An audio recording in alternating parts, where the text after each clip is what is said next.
An AEW wrestler has been released and has joined Impact Wrestling. A former WWE star is set to debut in AEW. And does Mercedes Mone have heat in New Japan Pro Wrestling?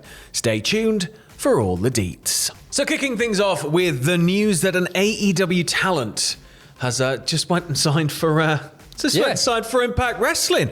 So this was confirmed by PW Insider that Frankie Kazarian was granted his release from his AEW contract, and then he made his return to Impact last night at Hard to Kill. He claimed that he'd signed with the promotion on the spot. Later, It's all been confirmed. That's it. He asked for his release. He was granted his release, and Frankie Kazarian is free as a bird. He's now back in Impact. It's been a few years. Well, I say a few years. He was back in Impact last November. He had a match with Josh Alexander for the Impact World title. He obviously came up short, but he's not really been seen in AEW that often. Yeah, and he sort of delivered an impassioned promo that I guess touches on it a little bit, because he said that he had to decide whether to remain complacent and be with people he thought were his friends or push himself.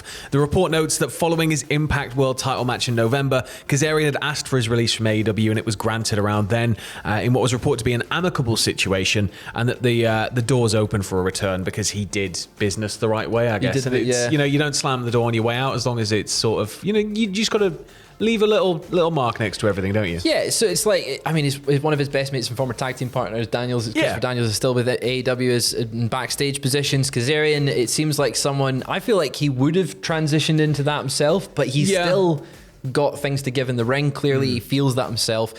Impact's a really good spot for him. I can see many feuds. He's somebody there who has he's just got good ties, ties to Impact, and it's history. And so I think that, I'm quite excited to see what he's going to be able to do. And maybe it's going to be a solo run. Maybe we're going to see maybe a slightly different side of him that we haven't seen before. So he's got a lot of that history in the X division. Even as sort of like someone who, the elder statesman of the X division, I see that character could fit really well to him. Impact's had some pretty good stuff recently. Yeah, and they've had some really good matches.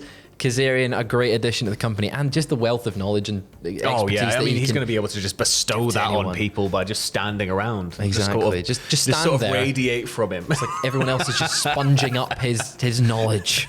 But keeping it with Hard to Kill, Mickie James successfully captured the Impact Knockouts Championship by defeating Jordan Grace, and James is currently on a run, of course, where if she loses a match, the last rodeo. So if she loses a match, she will retire. So she's hit her stride here by winning the belt. She's winning the belt. She would lose every match. If she lost a match, she would retire in the run up to the Knockouts Championship. I wonder if that'll continue. Whether if she loses any match from now on. I think, come on, you got to, because all or nothing, right? Double or nothing. You got to do it. She's hard to kill, Sam, and she's won that Impact Knockouts Championship. Can you imagine if you just kept that going, and then eventually it's just it'll become a Goldbergian streak, I guess. But eventually somebody's gonna Jade Cargill's retire Mickie James. It'll be a big sort of notch on the belt if you can say you've retired Mickie James. But fantastic. This time last year, she was running up to the Royal Rumble with that Knockouts Championship. Yeah.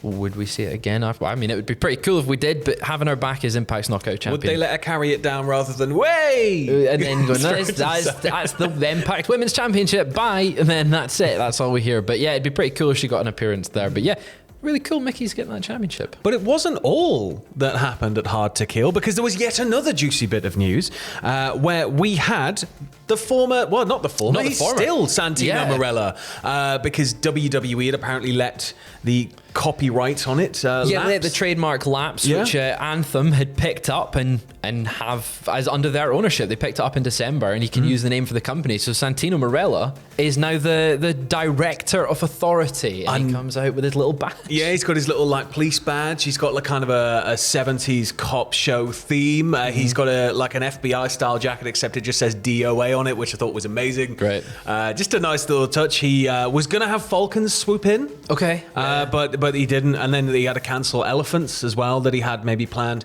But he got right up in it after Moose kind of punted Joe Hendry right in the meaty clackers. He came out and he restarted the match, much to Moose's dismay. Yeah, allowing Joe Hendry to keep his digital media championship. But he's such a get. He's such an addition, and I think he's going to work really well. I love that they've been able to keep his name because the trademark lapsed. And I just I'm excited to see what he's going to do. He suits the Santino Marella name so well because he's had it for so long, and just having that character, it just is fun.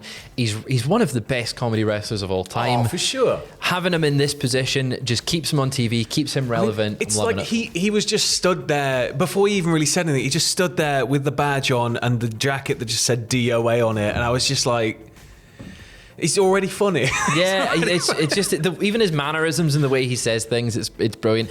Got a really good pop from the crowd as soon as his name appeared on the Titantron.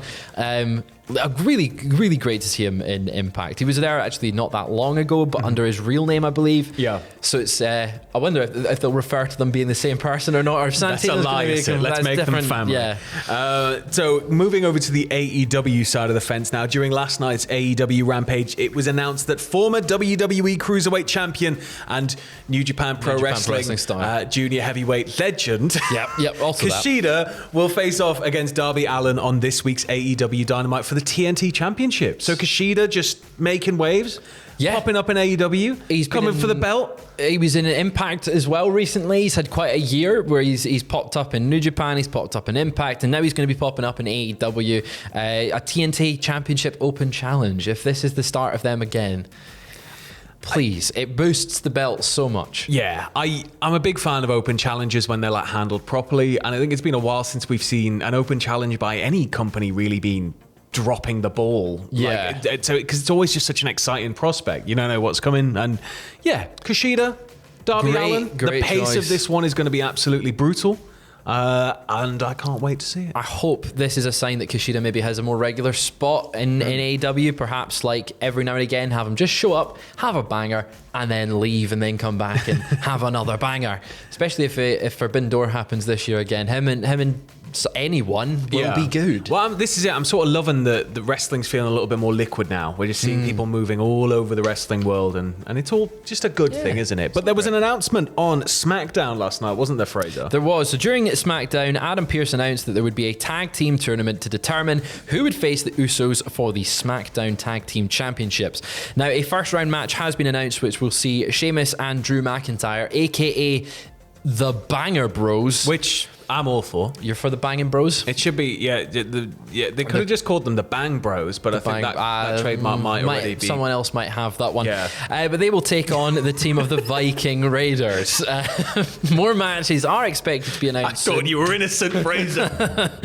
And this follows this past week's Raw, where the Judgment Day became the number one contenders for the Raw Tag Team Championships. It seems like they're going to split the belts. That seems going that way. It's got to happen at some point. You know, it can't kind of, status quo can't be maintained forever. And I think that having the belts kind of break apart again, you know, it's all in how it happens. But a tournament, I don't know. I like a tournament. I like a tournament, but it feels like we went so long without any, and then like 50 tournaments arrived at once. Boom, boom. Here's the World Cup, here's the tag titles. It's sort of, it's just been a little bit like... We've got no confirmation on how many tag teams are going to be in this tournament, when the finals will be, when they'll actually name a number one contender. I would assume it would be in the lead up to the Royal Rumble. Yeah. I think Drew and Sheamus have a good shot at being the ones to take the belts. However, Sammy and Kevin are right there. Yeah, Sammy and Kevin are right there, but I kind of want Sammy to take the big belt.